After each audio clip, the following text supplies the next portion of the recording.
Hey, Jeanne, comment tu vas? Tranquille.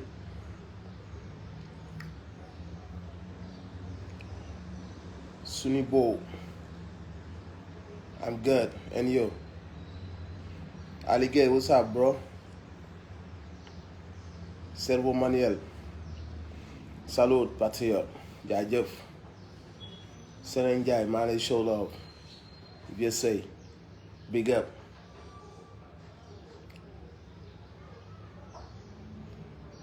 Banks, you're absolutely right, bro. You're absolutely right, bro. Malik Sow, maa lay show love. Practice up. Abbas. Big up, brother, Abbas. Ibulai,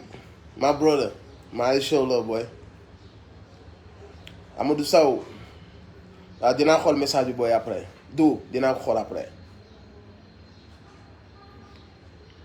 Surtout Bour, doomu Medina. I'm good, bro. What's cracking? You good?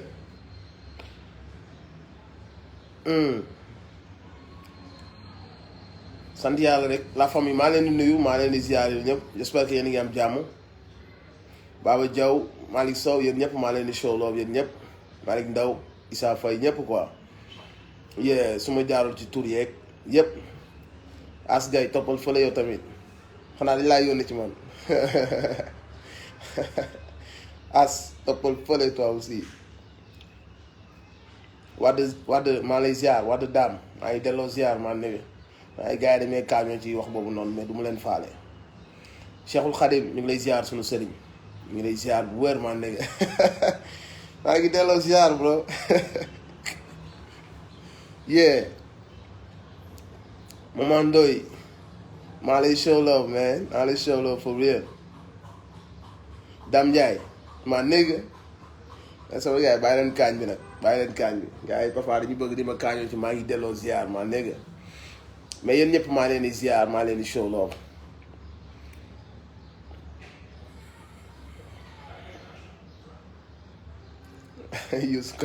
Youssoufa Konté maa ngi delloo ziar maa négg damaa feebar Bass Boubou Ndiaye damaa feebar dama wéré li booy naan wéré di waaw jamono jiñ toll nii boo wéradiwul dara du baax il faut nga wéré di pour mën a régler yenn cas yi donc maa ngi show love Ram si Daouda Pape Diop maa leen di show love yéen ñëpp guys tur yi ma rëcc aussi maa ngi jégalu mais bon xam nga gis ngeen que ni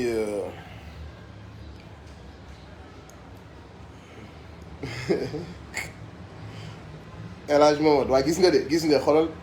bët yi ñooy xonk ba da ngay reebu son tem gars yi jiiñ ma tux boon su ma bàyyee noonu bët yi nu mu xonkee tem gars yi ne Ablaye bi tux na ay boonam moo tax ma ne xaar ma takk lunette yi rek tu vois gars yi moom dañoo gaaw ci tux na ay boonam mandi na waaye yàlla baax na yàlla xam na lépp. ñu ngi ak ay njiit yu ñàkk fayda ñu ngi ak ay njiit yoo xamante si ni ñu ngi joué ak ay mots yu doy waar mots yu nga xamante si ni taal na ay réew mots yi nga xamante si ni yàq na ay àdduna ñu ngi ak ay njiit yoo xamante si ni sama grand frère Ndiawar maa ngi lay show love merci beaucoup ci encouragement yi merci. Babacar Zik naa la jox verre yi naa la jox gile yi caw jébul ñu ngi ak njiit yoo xamante si ni ñi ngi joué ak ay mots yoo xam ne yàq na àdduna ay nit. bu ñuy jugee ci viol gis nañ ay nit yoo xamante si nii ak viol crime bi mu doon ak viol dégâts yu mu causé ak viol victime yu mu def gis nañ ay nit yu jël le mot viol wàccee ko ba xale yi ndaw yi di ci potigan ci mbedd bi te pourtant mot la boo xamante si nii for the man do respect my brother viol moo la boo xamante si nii dañ ko waroon bàyyi fa mu nekk ci gravité waruñu ko tudd ci ay caaxaan waruñu ko tudd ci ay politique waruñu ko tudd ci ko ñàkkal fayda ndax am na nit yoo xamante si nii seen àdduna yàqu na ndax moo boobu noonu ndax crime boobu noonu ñu ngi ay njiit yu waroon a protéger victime yooyu noonu protéger artu nit ñi ci crime boobu noonu maanaam yóbbu ko ci degré de gravité bi nga xam ni pour nga tudd ko sa làmmiñ sax dafa laa war a tiis ñu ngi ay njiit yoo xam ni ñu ngi jël mot yooyu noonu wàccee ko ba xale yi di ci potikan ci mbedd yi muy le mot viol. ñu utiliser jigéen yaramu jigéen vulnérabilité jigéen sensibilité jigéen fragilité yu jigéen ñu utiliser mot boobu noonu à des fins politiques lu grave a ngi noonu. maa ngi xaar ba kenn ci ñoom génnati ne day défendre jigéen wala day défendre viol wala day wax viol kenn ci ñoom ku génnati maa ngi lay xaar nga wax ci domaine boobu noonu. mot viol doyu leen ñu ngi jël le mot terroriste nga xam si nii boobaak léegi yàlla mu ngi ñuy suturaal donte am na ay nit yu seen cerveau àgg à l'extrême léeg-léeg seen ngëm-ngëm. mais yàlla mu ngi suturaal ñi ñu waroon a aar taxawuñu aartuñu yónni ay service secret fépp ñuy topp le mot terroriste def ko mu doon lu yéeme loo xam ne bala muy génn ci gémmiñ dañ koy xoolaat ko ñoo ngi banaliser le mot terroriste.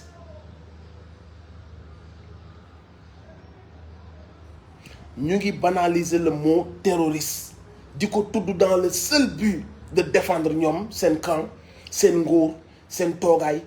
bu ñu nekkee dans la difficulté comment on va s'en sortir ñu ngi utiliser le mot terroriste lu grave ngi noonu loo xamante si nii dañoo wax ne bu jubee rek nit ñi dañoo war a toog concerté wu ñu woo mag ñi woo kilifa diine ñu xool naka lañ koy résoudre parce que c'est tellement sérieux ñoom ñu ngi jël à la télé jël xeex yoo xamante si nii ça n'a absolument rien à voir avec le terrorisme. di jël ay xeex yoo xam ne ay xale yu ndaw ñoo ko mëne tout un peuple ay génération yoo xam ne dañoo xam seen vie mi ngi en danger seen démocratie mi ngi en danger yàgg nañ leen a tooñ yàgg nañ leen a xoqatal ñuy mer di mer ba am benn élément déclencheur bu nga xamante si ni mooy lañ tegoon président Ousmane Sonko loolu yëpp àndandoo tur indi benn ras-le-bol gars yi daal di wàcc ci mbedd bi ñoom ñu ne pour ñu wax ak àdduna bi pour ñu mën a légitimer rey bi ñuy rey pour ñu mën a oote ndimbal nañ dem utiliser le mot terroriste ci nit ñi nga xamante si ñooñu waroon aar ci le vrai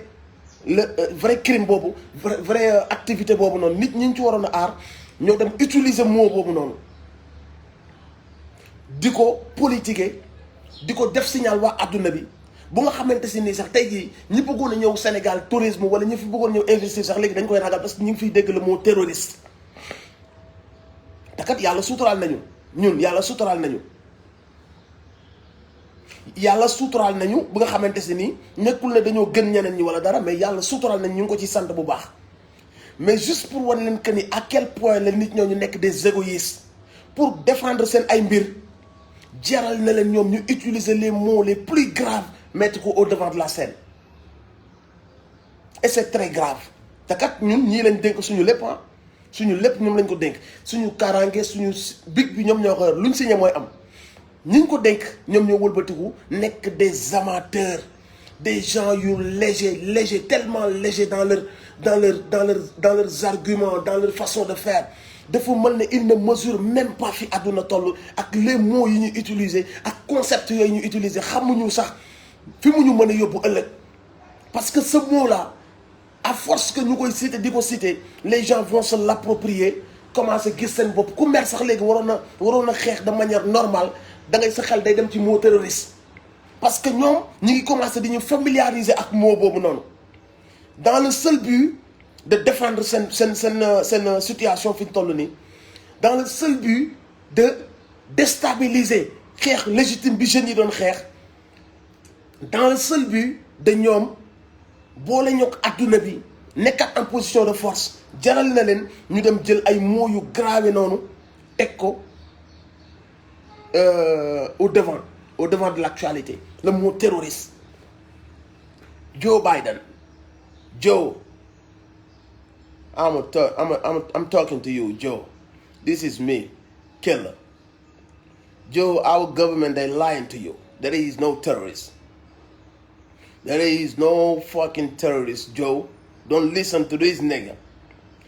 If you want to know who is our terrorist, I'm going to tell you, Joe. Take your pen. Take your pen, Joe. Tunkara is not a terrorist. He's just a man in his car, face on camera, and telling, he's just explaining himself about the situation. He's worrying people about how people they steal our money, how people they lying to you, how people they manipulate you. He's just doing this in his car, face on camera. So this man is not a terrorist, Joe, and you know that. Don't listen our government. They are our terrorists. Take your pen if you want to know who is the terrorist. Take your pen and write the name of Macky Sall, Félix Antoine Diome, and I don't know,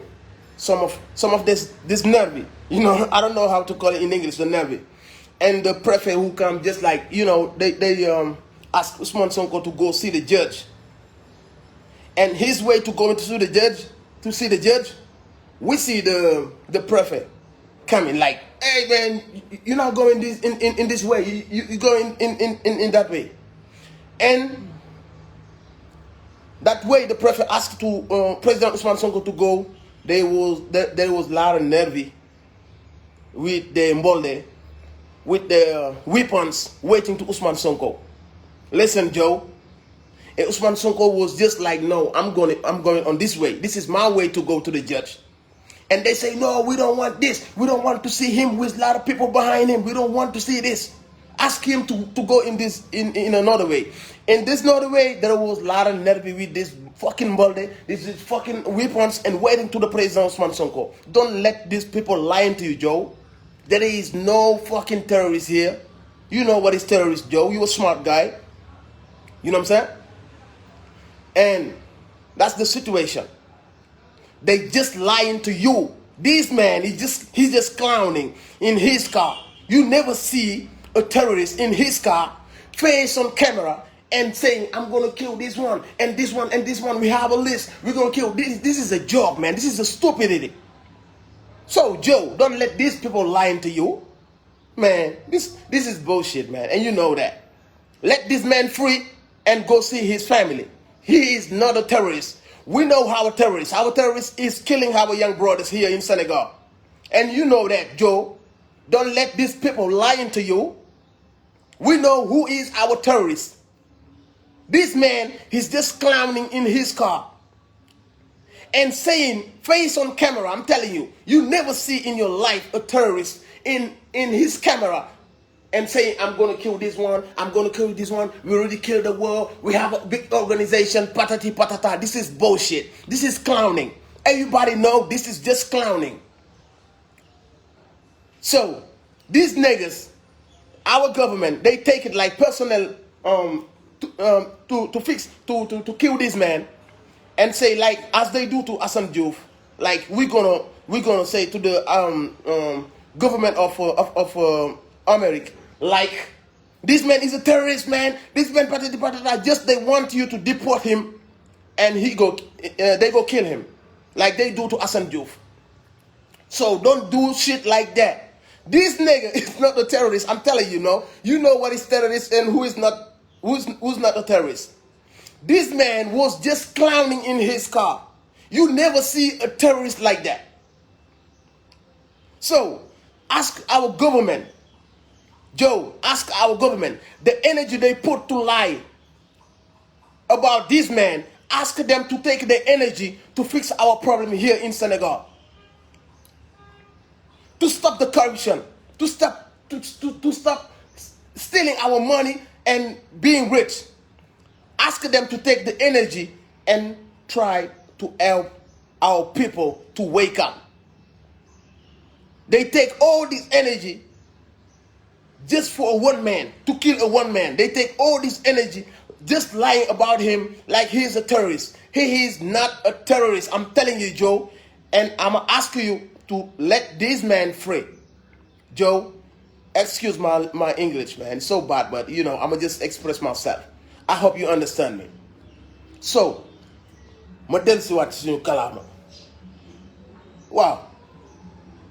ma gis ci ñoo xamante si nii nee nañ dañuy ñaawlu wax bi waaw yéen gis ngeen waa ji li mu wax yéen non Sénégal doy na waar yéen am ngeen lu ngeen ñaawlu kële ci otoom la toog di comédie naan dinaa rey diw malgré que kenn àndu ci man mi njëkk a gis mu wax la ma wax yii du genre yi kenn du ko wax sa ennemi doo ko jox lu mu la reyee sa ennemi doo ko may lu mu la rey yii kenn du ko wax man amul kenn ku d'accord ci waxam yooyu malgré que xam nañ que ni wax yi demul fenn benn waay bu toog ci kiyam la benn waay bu toog ci otoom la di wax ay waxi dof kenn àndul ci toog naan danaa rey diw bakkanu diw ba ñëpp xam nañ que ni weesuwul oto boobu wax jooju noonu ñëpp léegi ma gis ñoo xamee ni ñi ngi rey seeni moroomu sénégalais waxuñu ci ma gis ñoo xam ne ñu ngi rey seeni moroomu sénégalais ay xale yu ndaw 14 ans 17 ans ñu ne miig noppi ndax lan kii leen di rey kooku lañ faral métti lu wun ko ñaawlu wun ko ñu noppi de parce que ki leen di rey mu mel ne kon dañoo yéene xale yu ndaw yooyu ñuy rey ki leen di rey ñoom waxuñu ci ñoom ñëpp ñu noppi di bàyyi ñuy rey ba tey jii ñu gis benn waay bu toog ci benn oto di wax ay waxi dof ñu ne nee na ñooy ñoom dañuy indigné wu c'est grave de tenir ça de yéene nit dee kii même bu yéene nit dee yéen gis ngeen ay nit yu rey nit ay xale yu ndaw yu yorul arme gis ngeen leen nii ñu jege leen di rey ay nit yéen ñaawlu wu leen affaire boobu noonu vous avez vu des gens yor ay balles réelles di tirer ay xale yu ndaw ñaawlu wu leen affaire boobu noonu nee ngeen da ngeen di ñaawlu c'est-à-dire que ni hypocrisie mënut a weesu loolu. fii ci suñu réew Sénégal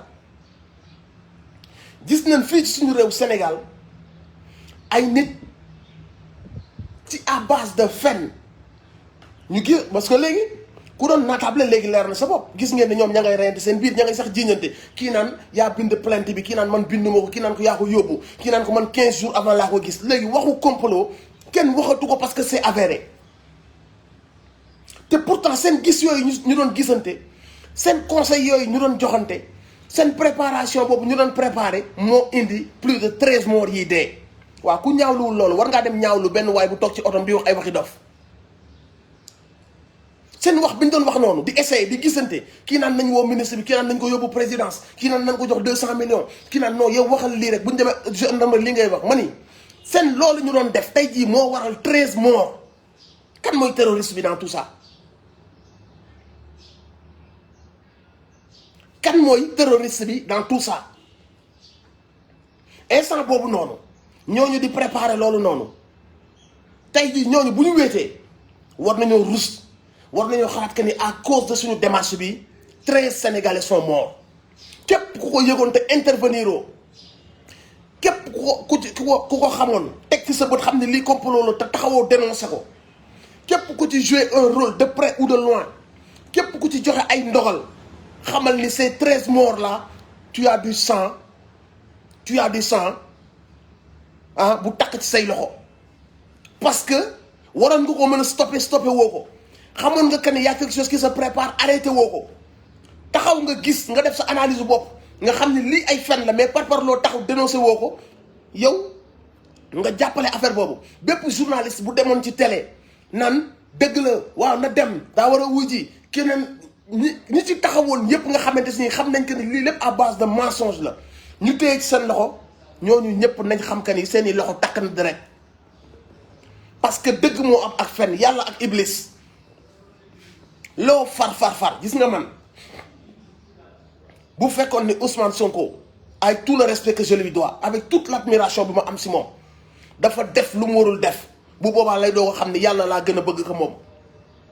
bu boobaa dina xam ni dëgg laa gën a bëgg ko moom. donc ak loo far loo politique nekkal ni ku dëgg na dëgg jiitu ci yow na ragal yàlla jiitu ci yow. ba tax na soo toogee gis à la télé ñuy fen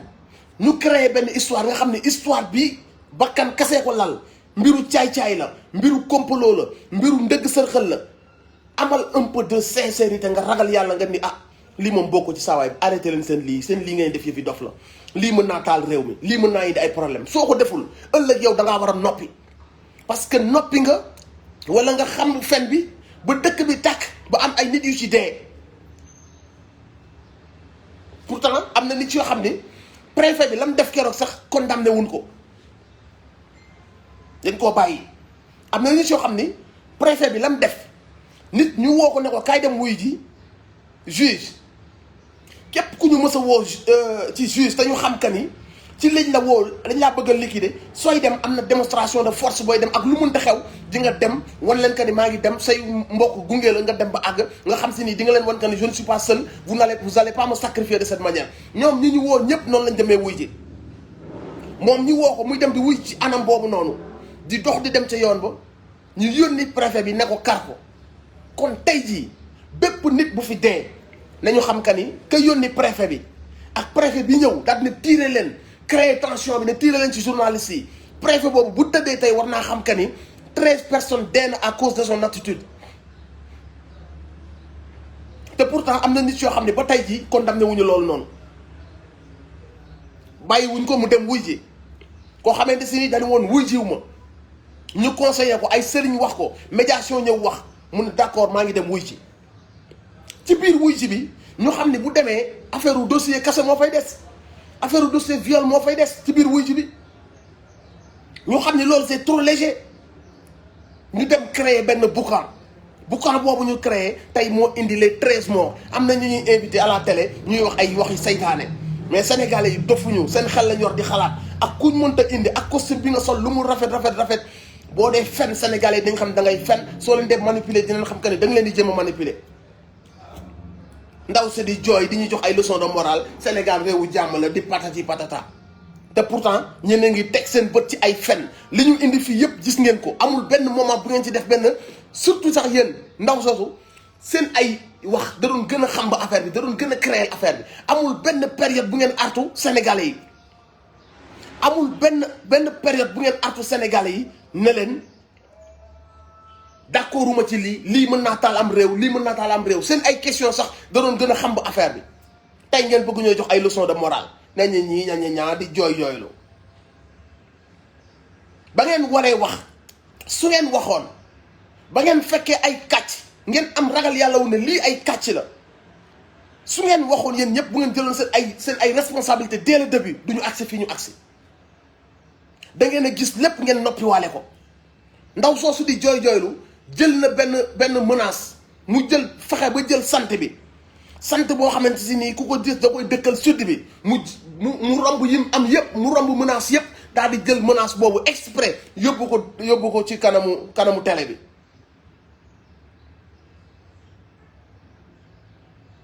te ñooñu ñëpp amoon nañ la possibilité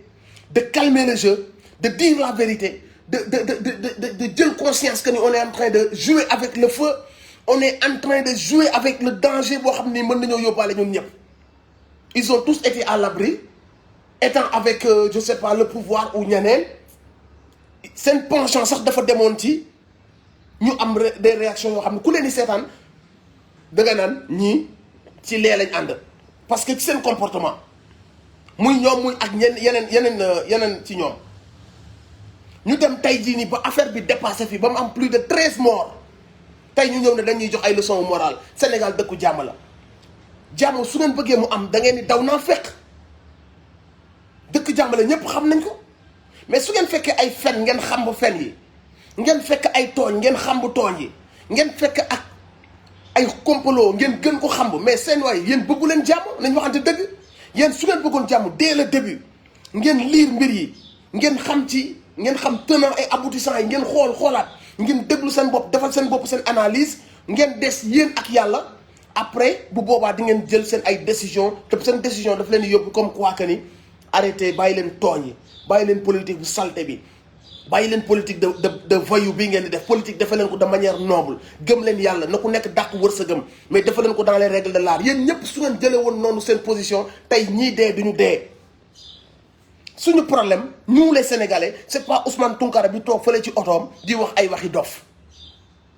bu leen détourner suñu problème nous les Sénégalais suñu problème mooy yéen surtout yéen politiciens yi depuis des années nag c'est-à-dire que ne da ngeen di ñëw rek yokk ci benn affaire boo xam ne moo déborder le vase mais depuis 9 ans yéen ñu koy def mais tey jii li kalaateel affaire bi mooy seen complot bi ngeen def moo kalaateel maire bi Sénégal yi meroon y a des années. donc bu leen sàcc suñu combat di dëkk di ko dëkkal feneen di tudd ay terroristes di wut ñeneen ñu ngeen jàpp moo wax kooku toog naan terroristes yi ñëw na ñu ngi ci dëkk bi man terroriste ngeen bàyyi seen kàcc yi yow affaire bi di booy yi dëkk Bignona booy yi dëkk Pikine booy yi dëkk Kapsi booy yi dëkk Yoff booy yi dëkk Parcelles booy yi dëkk Louga booy yi dëkk Touba ñëpp am ras-le-bol ngeen exprimer seen ras-le-bol ngeen di kàcc ci télé yi ñii di kàcc à l'international di wut lu fu ngeen làqatu est-ce que da ngeen a foog ni yéen a moom nit ñi ba lu ngeen taxaw kàcc ko rek kàcc boobu day dem Sénégalais yi yeewu leen xam leen ñi wayu yu leen jiite c'est-à-dire que ni gis nga instant bi nii gis nga lii nga xamante si nii ñëw na présenté wu suñu kanam du ñëwaat wala bu dee ñëwaat 100 ans lay ñëwaat c'est-à-dire que ni yàlla dañoo may la chance wan ñu ay signes pour ñu yeewu pour de bon am réew kenn du ko dénk ay voyou am réew kenn du ko dénk ay comploteur ay nit ñu ragalul yàlla ay nit yoo xam ne nguur jaral na leen lu ne boo leen dénkee réew boo tëddee doon nelaw parce que xam nga nekkatoo ci jàmm wane nañ leen ko nu ne wane nañ leen ko façon disrespect bu nekk def nañ leen ko sàcc nañ seen i alal fat nañ seen i sàcc damm nañ tànku seen i candidat changé nañ seen constitution sàllaalu nañ seen i kilifa diine nit yoo xamante si nii woote nañ fi ay génocide jël jaas yi reyante ñu denc leen nit yu saagante ay affaire u race ñu denc leen lu ne am na fi ñu wan leen que ni ñun ñoo jiite li ñu neex la ñuy def fam ñu arrangé lañ koy defee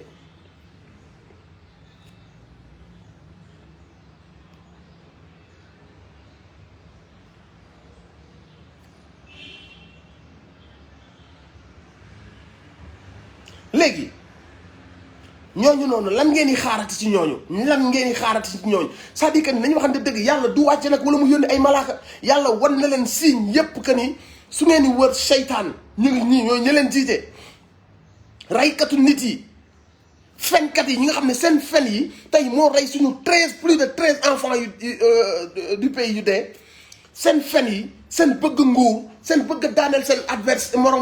seen adversaire politique moo tax ba tey jii plus de 13 personnes dee nañu te bu dul loolu aussi ñàkk nañu plus de 480 personnes suñu doomu réew ñuy jooy adduna bi duñu jooyle président bi ne mii waxu ci deuil national sax deuil national ànd ak sénégalais yi mu mën na lii mépris la mu mën na lii mbajeel la ànd ak sénégalais yi def décréter deuil national ànd ak sénégalais yi bokk ñoom naqar bi sax fekk ko ci toog di ñu xool mouvement citoyen yi ñoo mujjee jóg ak jeunesse bi nekk ci réseaux sociaux yi teg seen ay deuil national ku melaat noonu ñu demaat ci loo xamante ni ballu fetal la ñuy natt ci bopp di dóor booy ñuy dee mu ne miig noppi ba mu ëpp 13 mu jug ne day def discours waxoon ni joxoon naa leen ceeb danaa dugal 100 milliards kon kooku bu ne dégg naa leen yéen kon bu loolu bu dee daw na seen yaram kon ma xam ni ñun du rey nit du dara bu fekkee que ni nit mu ngi doon toog ñuy génnee fetal di tiire ay booy ci bopp ñuy dee mu noppi ba mu ëpp 13 mu génn nañu bu leen fàtte ne joxoon naa leen ceeb te danaa dugal at mii di ñëw 100 milliards bu dee loolu mooy dégg nga sa jeunesse kon man ma xam que ni kon ñun suñu ay revendication kon affaire ceeb la woon kon ça dit que ni ñun amuñu xel kon ñun amuñu benn ngëm-ngëm ça veut dire que ni kooku dégguñu kooku bu ñu déggoon dina xam que ni la ñuy jooy du ay ceeb du ay 100 milliards suñu réew suñu démocratie jiite am réew mooy nga yërëm waa réew ma far ca waa réew ma ba acte boo def dañuy xam que ni yéen waa réew ma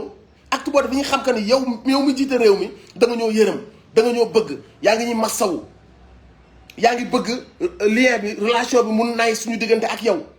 ñu ngi lay gis ci sa doxale ñu ngi gis sa kanam yërmande ci say kàddu ñu ngi gis ak yow ak yërmande ñu mën a dawal benn link suñu diggante ak yow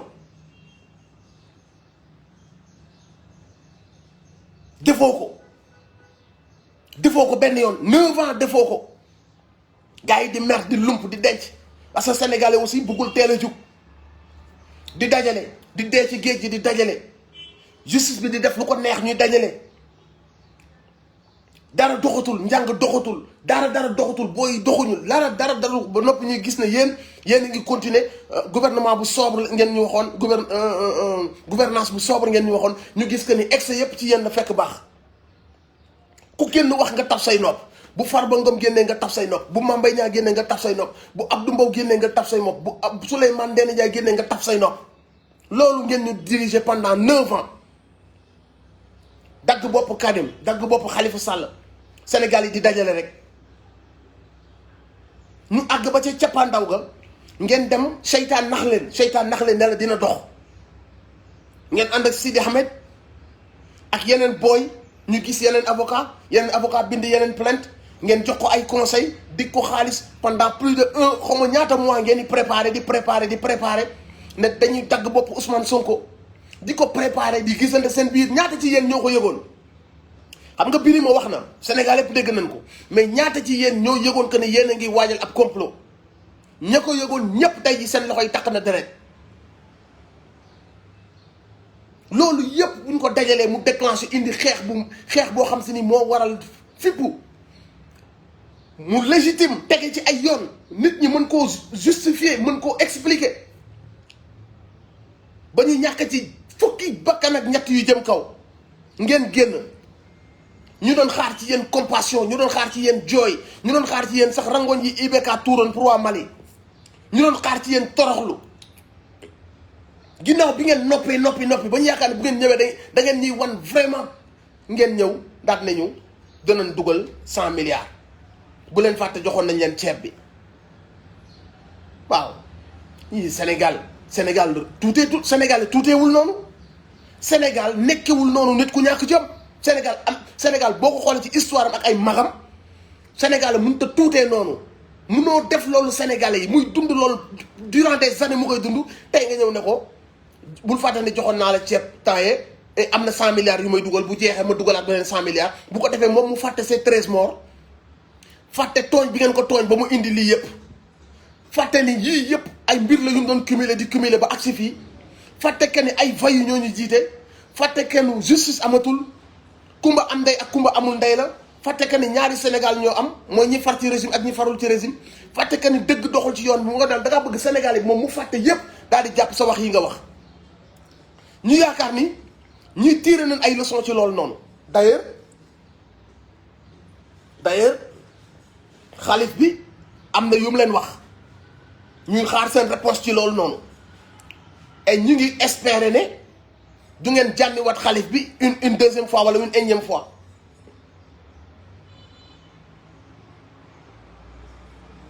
waaw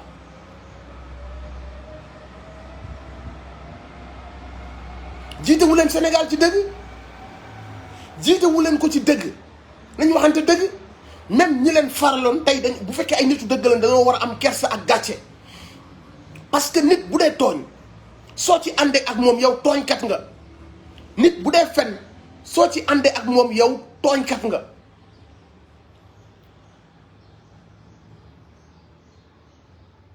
ñu ngi may wax ni Tounkara est libre j'espère que c'est vrai déjà warul woon sax merci beaucoup Binette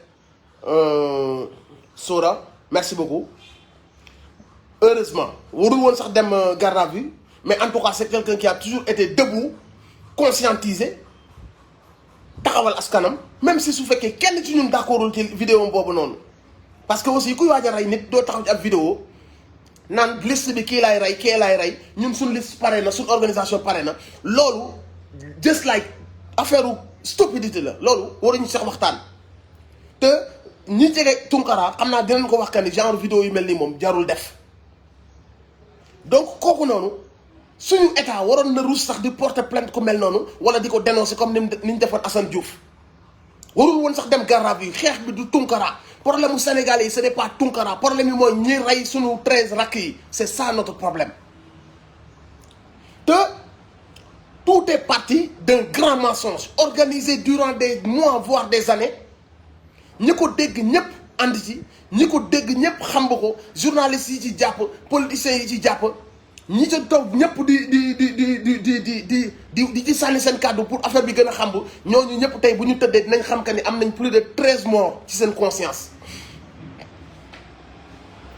suñu vrai problème ce n'est pas Tunkara bu weesoo jël temps di conscientiser di wax di dimbali askan bi pour ñu gindeeku deful leneen mi ngi liggéeyam comme yeneen immigré yi ni ñu ko defee. léegi sax dinañ dem ba nga xamante ni diaspora bi ku fa yëkkati sa dërëm dugal ko Sénégal ñun la yow ab terroriste nga da ngay investir ci terroriste yi parce que boo jubul da ngay toog di calculer parce que da nga yaakaar ni nga mel noonu la ñëpp mel.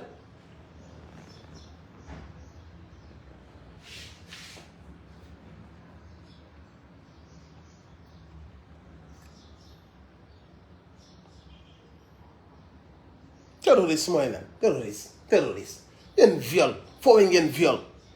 moo viol mais man su ma faroon ci yéen damay bàyyi barke alxuraan bu fekkoon ci yéen laa far ma gis ne utiliser ngeen viol durant des mois ngeen naan waxal da la violé yow demal soo demee jour bi da nga naan ni après nga wax damaa violé su ma faroon ci yéen ma gis ne lii def ngeen ko te man dama doon ànd ak yéen am ci yéen yaakaar ma yaakaar ay nit yu jub ngeen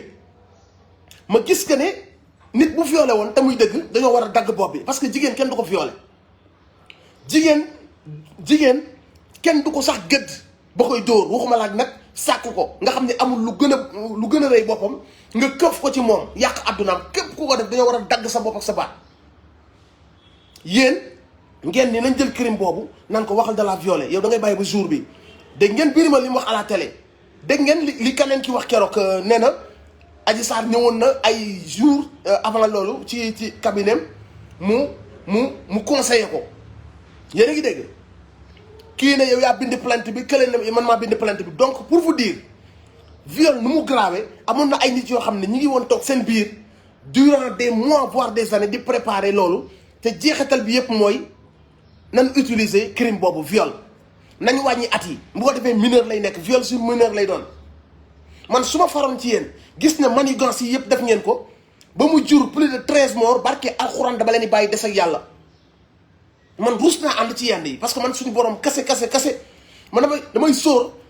bis bi ñu may gas suul gis nga Ousmane Sonko barke alxuraanu karim am yaqin laa am de yaqin ne moo baax ci Sénégal ci doxalin ci jëfin ci ni mu mel ak fi mu jaar moo tax ma ànd ak moom yéene ko wax Sénégal. mais gis nga bis bu Ousmane Sonko defee loo xamante si nii bokkul ak samay principe wala bokkul ak liy dëgg wala lu mën a gaañ Sénégalais yi barke alxuraan may nekk la première personne bi daal ci kawam. juste pour vous dire que ni man tey bu fekkoon maa ngi ci camp ñoom Macky Sall billaahi wallaahi tallaahi naa dama leen di bàyyi à vie laa leen di bàyyi parce que seen manigance yooyu ñu def seen complot boobu ñu tëgg tey jii moo rey plus de 13 Sénégalais bu fekkee tu n'es pas sensible à ça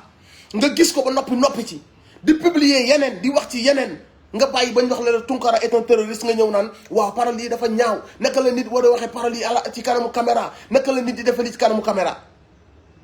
kon yow pare nga pour condamner benn nit buy def ay menaces en l'air comme ça ay menaces yu bidon même kanamu caméra pare nga yow pour ñaawlu loolu mais pare woo pour ñaawlu ñu jàkkaarloog say frères nii ay booy 14 ans 17 ans di leen tirer balle réelle yow mënoo ñaawlu affaire boobu noonu. yow bonne façon nit nga man loolu dama la koy poser question boobu noonu bonne façon nit nga d'ailleurs ñun ñëpp dañoo ñaawlu affaire Tunkara kenn d'accordul ci vidéo boobu parce que kenn du wax genre wax yooyu ci kanamu caméra même bu doon dëgg si yow la doo ko wax ci kanamu caméra waxuma la xam nañ que ni yow ab yoo sax rayoo ko mais loolu mooy les personnes de bonne foi mooy toutes les personnes yi nga xamante si nii ni ñuy àndalee ci Ousmane Sonko dëgg tey jii bu ñu gisoon Macky Sall mu def lu baax tamit noonu la ñuy waxee que ni lu baax la mooy les personnes de bonne foi je parle pas nitu parparloo yi nitu ñi ànd ak président Ousmane Sonko ak ñeneen sax bi ñu gisee lii dañ ni non lii moom waru ko woon wax ñëpp xam nañu waru ko woon wax mais sama problème nekkul foofu xam sama problème fan la nekk nit yi nga xamante si nii c'est parce que Macky Sall mooy rey ñu noppi c'est parce que nguuru Macky Sall rey na 13 personnes ñu noppiwaale ko waxuñu ko ci seen mur yi Facebook woote wuñ ci télé yi wax ko woote wuñ ci rajo yi ñaawlu ko dañoo noppi xam nga lan la parce que kii rey ka lañ faral imagine nga bu fekkoon tey jii nii ñi dee nervi Ousmane Sonko moo leen rey kon ñoom takk nañ rajo yi c'est-à-dire que kon yow ñii dee sa indignation ci ñii dee day dépendre ni kan mooy rey kon yow say condition pour nga indigné wu ça dépend de qui a tué bu fekkee ni ki nga faral moo tué da nga koy lem ba mu rongo noppi mais kon yow pare nga pour ànd ak nit ci àndin boobu man je te comprends pas ak koo mënta doon man je comprends pas que tu puisses ànd ak nit muy rey nga tëj sa gémmiñ noppi ñaaw lu woo ko publier woo ko di wax ko leen suñu rakk yu ñuy rey bal reyal xale yoo xam ne yoruñu woon sax xeer yu baax ñu ngi leen sori à 300 mètres à 400 mètres képp kuy sénégalais te ngay nitu dëgg te ngay sóor say ñetti fanu bàmmeel waroon nga taxaw yuuxu ba ñépp yuuxu ne yaa ngi ñaawlu rey bi ñu rey doomu Sénégal yi ñu bëri dañ ko noppiwaale ndax lan camp bi rey ci camp boobu lañ far ce sont ces mêmes personnes ñoom ñooy ñëw bëgg a joxe ay leçons de morale ci Ousmane Tounkara nan nit kenn du ko yéene dee waaw d'accord nit kenn du ko yéene dee loolu moo ne d'accord mais rey nit nag lan moo gën a garaaw war nañoo xoolaat suñu bopp bu baax a baax war nañoo xoolaat suñu bopp politique yi ñu ngi ñuy yóbbu ci descente boo xamante si nii enfer la ñu jëme ñu ngi yàq suñuy jikko ñu ngi yàq suñuy valeur ñu ngi rey suñuy sensibilité ñu ngi ñuy transformer en machine te kan moo ci bénéficié wu ñoom les voleurs que les voleurs seen doom seen njaboot seeni partenaires à l'international kese ñoo ciy bénéficié wu lu ñu faral diw ak diw nañu dëgg gënal lépp parce que bis day ñëw ñu gas ñu suul am na wax yoo xam ne tey jii nii crime yii nii képp koo xamante si nii mënoon nga ko arrêté woo ko soo deewee suñu borom dina ne la yëgoon nga que ni am na ay nit yuy tëgg mbir te mbir moomu mbir mu dangereux la yëg nga ko arrêté woo ko ba plus de 13 personnes dee nañ ci lan ngay wax ak man bu boobaa lan ngay wax suñu borom képp ku toogoon ci télé yi tey lu ko di poser yenn questions yi di wiiri di jaar fee di xambu yenn affaires yi képp ku toogoon ci télé yi di wax xamal ni soo deewee suñu borom dinañ la bi ngay wax lii xamoon nga ci sa biir conscience nangam ak sangam mais pour arranger nangam ak pour dugal nangam moo taxoon nga wax lii képp ku dee suñu borom dina la laaj loolu.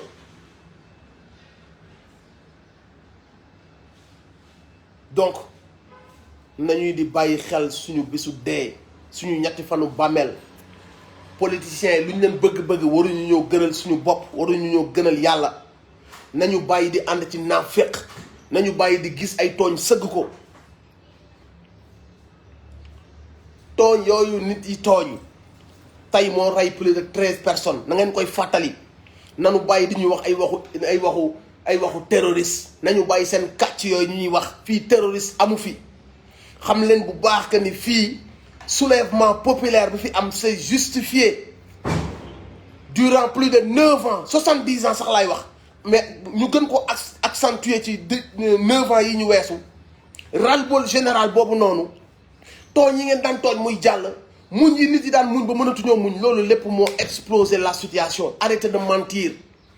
arrêtez d'essayer ngeen jaxasuñu ak waa àdduna arrêtez de mentir seen kàcc yooyu ngeen di kàcc di jéem a wutal mbir yi yeneen yére yu ngeen ko solal Sénégalais yi xam nañ que ni da ngeen di kàcc à l'international ils savent que ni da ngeen di kàcc y a pas de terroriste qui tient les vrais terroristes mooy yéen ñi tëgg seen complot yéen ñi nga xamante si ni un président mi ngi doon génn di wujji juge ngeen kar ko ci yoon bi tension boobu ngeen créé moo waral 13 morts arrêtez de faire semblant arrêtez de vouloir tromper les Sénégalais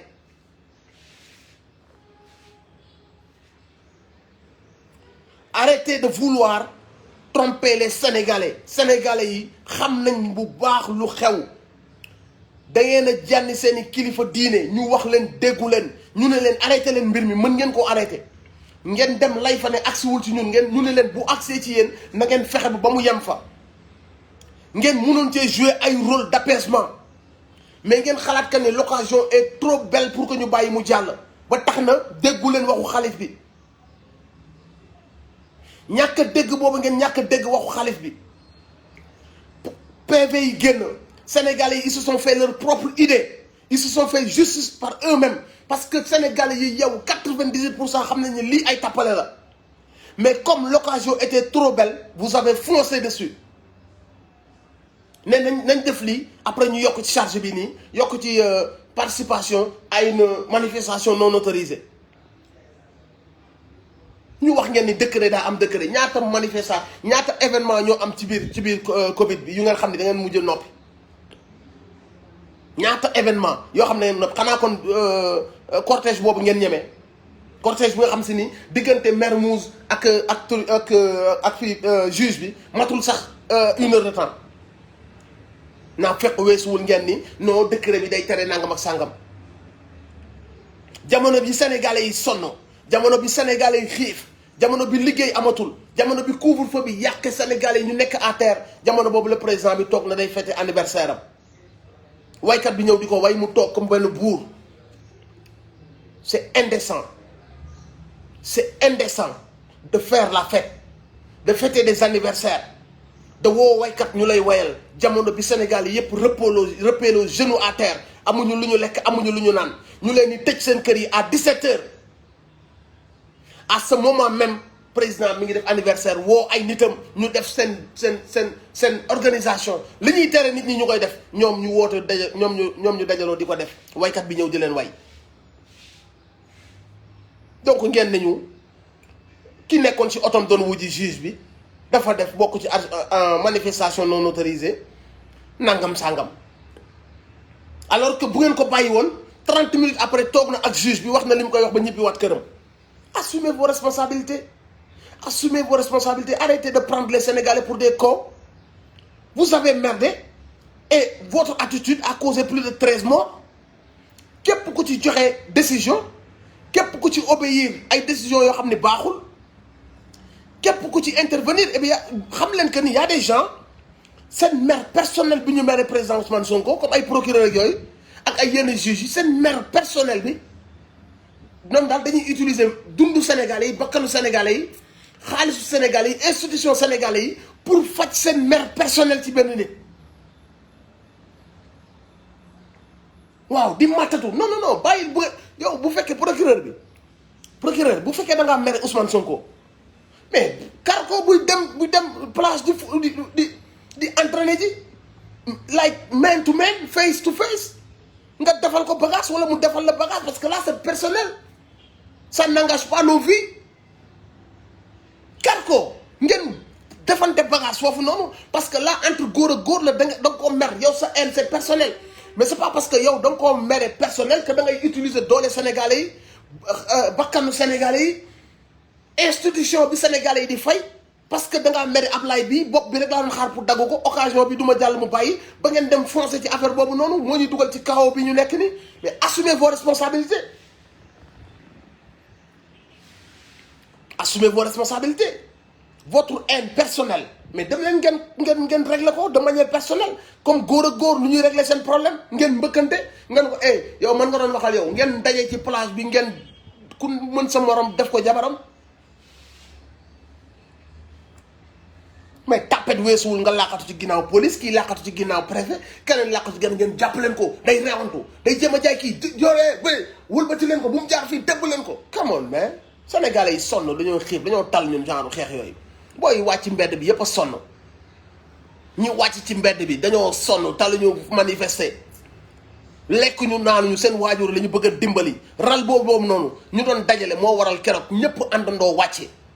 kon bu dee bëgg jàmm la booy nekkoon ci mbedd bi ñoo gën a bëgg jàmm téeméeri junni yoon boo yooyu tekki jaral na leen xotti géej gi océan bi ak nu mu toll tekki jaral na leen xuus ci océan yi pour dem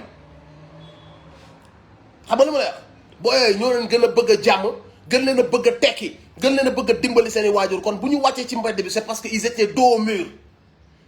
amuñu woon choix et il fallait ñu def ko wala boog ñu ngeen jàppaleen def leen seen i jaam à jamais ñu xam que ni nag trop c'est trop ñu xam que ni nag suñu taxawee nag bii paa yàqu nañ ñoom ñépp nag de manière spontanée ñu jug ne bismillah ok ci tooñ gi ngeen tooñ Ousmane Sonko sax la ñuy jaare ñun pour indi wax suñu démocratie pour wan leen que ni ñun peuple bi ñoo yor pouvoir bi pour wan leen que ni nopp bi ñu doon noté du ragal mais bëgg jàmm la loolu mooy le combat la réalité lu ngeen ci yokk da ngeen di kàcc te xam ngeen ko lu ngeen ci yokk da ngeen di kàcc te xam ngeen ko moomu leen ñu yàllaa ñu bind bis bi ñuy judd xam nañ ko bis bi ñuy dee yàlla xam na ko bis bu ko tuddee dañuy dee li ci suñu wërsëg fii ci àdduna yàlla bind na ko ci loxo yi mu war a jaar yàlla bind na ko donc duñu mar taatu kenn ci respect kaso la ñuy demee ak dëgg la ñuy ànd ak ay nit te xam ngeen ko président Ousmane Sonko beneen grain la ci grain boobu la bokk grain wu Cheikh Anta Diop Thomas Sankara Mamadou Dia et autres kooku danañ ko am di ko weccoog ay Souleymane Ndéné Ndiaye nga xam ne moo waxoon suma transhumé ngeen ray ma ay ñooñu noonu nit yooyu xam ne amuñu valeur war nañ Sénégal yépp que ne ñun amuñu valeur naka la nit di waxee man awma valeur Thierno Aïssata Tall Sall la xaw ma nu mu tudd Aïssata Tall Sall la xaw ma nu mu tudd wàccu Sénégal yépp ne kii mooy jàmbaar vent bi tourné waat nga jëlaat wàcc bi yépp lekk ko yow amatoo dignité mais nit boo amatul dignité waroo wax ci mbooloo nit am na loo xam ne boo ko jaayee am na loo xam ne boo ko roccee génnee dangaa war a dem ci xar yi di lekk ci xar yi wala ngay làqatu booy dox ci mbedd yi di jaar ci suuf taabal yi di nëbbatu nañu waxante dëgg nit boo amatul dignité lan moo la desee loolu nag mooy la classe politique là fu vent bi tourné ñu daw ànd ak moom lu ñu wax tey weddiwaat ko suba ku ñu ne moo baax tey suba ñu ne mooy dëmm bi bu ñu demee gis ne moo yor pouvoir bi ñu ne dëmm bi mooy ku baax ki di virer di tourner di yàq deru Sénégal di yàq deru Sénégal di yàq askan bi di yàq jeunes yi di leen xool nan kon daal adduna daal amul ay valeur adduna daal amul ay principe da ngay xool rek toppal vent bi fu mu tourné rek nga tourné daw topp ci leçon boobu ngeen nekk di jàngal booy ñun ñu am ay nit de valeur des gens yu honnêtes yu jàng ci réew mi ba ne jaar fi ñu waroon a jaar yépp tentative de corruption bu nekk ñu gis ko maytu ko jaar fi ñu waroon jaar yépp mel ni ñu waroon a mel ñun ñu bëggoon la suite de Mamadou Dia ñu gis ko ci benn nit ngeen ni ko nit kii nan gaaw dagg boppam gaaw dagg tàngam di kàcc yéen énergie boobu ngeen def di def seen i yëpp mais énergie boobu saa yi su ngeen ko defoon avancé le Sénégal impôts yi bu duggee ngeen bañ koo sàcc comprendre nga lépp loo xamante si ni xaalis te bu dugg bor bu ngeen dem lebi bu ñëwee ngeen dugal ko fa ngeen ko war a dugal ngeen bàyyi surfacturation bi ngeen investir ci agriculture bi booy yi mën a liggéey comprendre nga ngeen fexe nu ngeen créer de l'emploi ngeen xool naka ngeen exploiter la diaspora naka ngeen liggéey ak la diaspora ci ay projets yoo xam ne day générer de l'emploi sur place mais ay mbir yu jaar yoon pour que Sénégalais yi mën a dimbaliku au lieu que ngeen jël énergie boobu yëpp ngeen jëmee ko foofu énergie bi yëpp yéen a ngi ko jëmale ci sàcc njumlang kompaloo tëj nit kaso fenal nit jaxase askan yi jaxase ethnie yi jaxase tarixa yi corrompre nangam ak sàngam mais saa yi mais nañu waxante dëgg suñu cancer yéen la ndax yàlla wàccoo na ak ñun yàlla lu muy may ab réew pour que réew ma jiitu ci àdduna may nañu ko li tax jiituwul mais soxlawul ngay wiiri ak di nax sa bopp suñu cancer suñu feebar suñu propre problème mooy vous nos dirigeants corrompus vous êtes notre cancer vous nous bouffez de l'intérieur Sénégal yi ngi gën a dellu ginnaaw comme cancer lu muy def nit di gën a jeex di gën a sonn di gën a lompoñ lan moo ñu ko yóbbee vous nos dirigeants africains en général mais comme on parle du Sénégal waaye copain bu ñu d'accord gars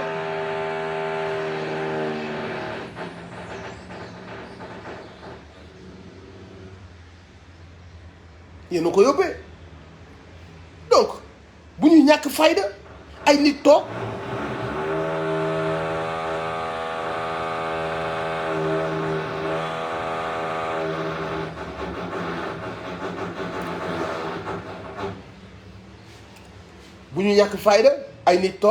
waxtaan seen biir wut ay stratégie de communication ah jënd yenn journalistes yi jënd ñenn ci médias yi comprendre nga ba noppi di fen ne nañ ko waxee ni Sénégalais yi nañ ko waxee ne Sénégalais yi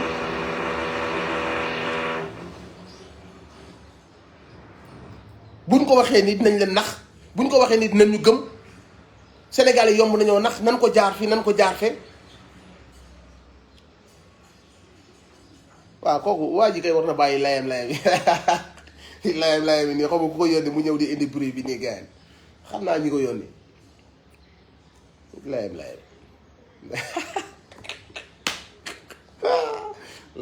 yi quoi non mais nañ bàyyi layam bi xam ñoo ko def ñun Sénégalais yi ñun ñoo identifier suñuy ennemi xam suñuy noon ñu yàgg a nax 1960 ba léegi ñuy ñëw nekk 100 francs d'air 2 ans après ñu nekk multimilliardaire layam bi foofu la nekk. bàyyi leen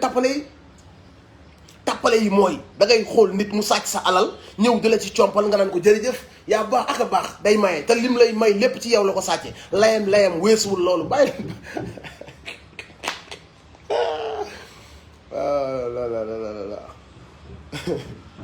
leen layam gi dàmboo ji wax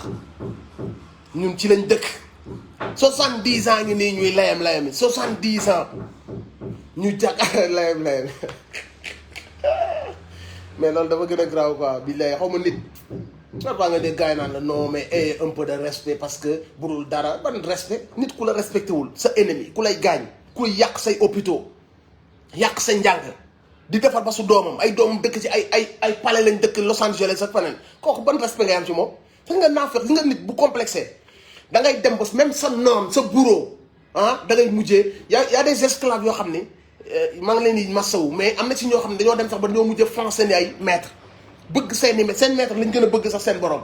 loolu day dal nit da ngay dem ba complexé ki la jekku ki toog sa kaw da ngay dem ba complexé ko non ruubeewu ma de Fatoumata c'est que moo layam yi laa mënut a man mënuma koo muñ surtout bu fekkee man maa ko war a wax da ngay gis yooyu yëpp ah nga gis nit ñoo xamante si nii dañuy dem ba dañuy mujjee nangu sax seen condition d'esclave dañuy jàkkaarloog nit yow politicien yow dañ laa fal ñu def la maire wala député ñu lay fay sa salaire ñëpp xam nañ ko sa kër sa problème mu famille ci lay génn sa problème du quotidien ak sa militant yi nga àndal waaye yow après loolu noonu kon au bout de 10 jours normalement sa xaalis daa war a jeex foo jëlee xaalis bi ngay séddaleen newataan yi 100000 am jox naa leen 500000 yow jox naa leen 50000 yow foo jëlee xaalis boobu budul xaalis baadoolo yi nga sàcc di layam yi wëlbatiku di ko joxe benn par benn nit ki nga koy jox xam na ka ni ab sàcc nga xam na ka ni alalam nga sàcc xam na ka ni mënoo ko jëlee faneen fudul si sàcc dafa mel ni li président Ousmane Sonko wax keroog képp kuy def politique à la base pour nga bañ a rater départ bi mooy je ne fais pas de la politique pour m'enrichir à la base loolu nga war a njëkk a wax je vais faire de la politique pour sauver wala sama xam-xam ma dimbali ci sama réew wala pour changer la situation wala sama détermination gëm naa ka ni mën naa apporter dara ci combat bi loolu képp kuy dugg ci politique te lii animé wu la def nga faux départ après su la neexee waaye mag yi bàyyi lii ngay def après su la neexee mën nga wut sa ngunu ginaar di jaay ay nen xaalis bi ngay am ci nen yi su bëree mu néew yow yaa ko moom wala nga wut say clando en tant que politicien ñu xam ni yow am nga benn business boo def sa xaalis fa lay génne mais sa liggéey sa salaire say prestation nangam mais ça ne peut pas faire de toi un milliardaire. Tu veux devenir milliardaire mais fais pause ay affaire nekkal baykat nga wut ay hectares yu bëri di bay wala nga ubbi benn chaîne alimentaire affaire yi mel noonu ubbi lu ma la ay ñoom Auchan des trucs comme ça mais tu vas devenir milliardaire parce que ce money la comprendre nga mais tu deviens milliardaire parce que tu fais des fausses facturations des surfacturations boo jëndee benn trottoir boo ko jëndee trottoir bi 10 000 daal ne trottoir bi maa ngi ko jëndee 12 millions ki la waroon a contrôler daal de waaw mën naa ko fekkee 12 millions lañ ko jëndee après ngeen génnee 10 000 yi pour trottoir bi après yow nga jël 8 millions yi ki la war a contrôler jël 3 millions et quelques yi mais loolu bu ngeen ko defee ci ñaari marché ñett vous allez devenir des milliardaires kan mooy fay loolu noonu après 11 milliards et quelques décades yooyu kan moo koy fay mais baadoole bi moo koy fayaat parce que xaalis bi lépp nañ ko ba pare noonu ngeen c'est comme ça que vous devenez des milliardaires mais politique buy jox nit milliard politique dalaa war a appauvrir parce que tout le temps yaa ngi war a jël ay car sa militants yi da ngeen war a def te débat da ngeen war a jugee région bi dem région bële donc yow normalement yow booy def politique sax da ngaa war a sa xaalis dafa war a jeex ci loolu noonu mais toi tu es politicien bari ki dem bu yaa doon sànni xeer wala yaa doon créé te débat wala université yaa jiite woon mouvement nangam sangam wala piri kenn xamewu la sax yow benn kaasu ataaya boo moomal sa bopp et au jour de leneen ngay dawal oto 180 millions yor ay milliards di xëy di may ñu naan moo ñu may 50 millions bi kii naan moo ñu may keroog bi mu ñëwee dañ ko romb rek mu may ñu 500 000 mais come on man mais puissance mondiale yi ngay dégg nii amu fa en France loolu amul en France da ngay dem vacances sax mu am ay kii yu la topp mu am ay agent yu la topp pour xool ba xam vacances yi nga dem est-ce que ab milliardaire moo la yóbbu ci bateau wala moo la may montre bu la ko mayee est-ce que da lay corrompre loolu corruption lañ koy tuddee soo amee benn appartement biir Paris dañ naan mi kii ministre bi naka la mën a amee appartement biir Paris ak Paris ni appartement cher appartement Paris surtout ci quartier yu mel ne ay 17e 16e dañ naan appartement bi ça va coûter dans les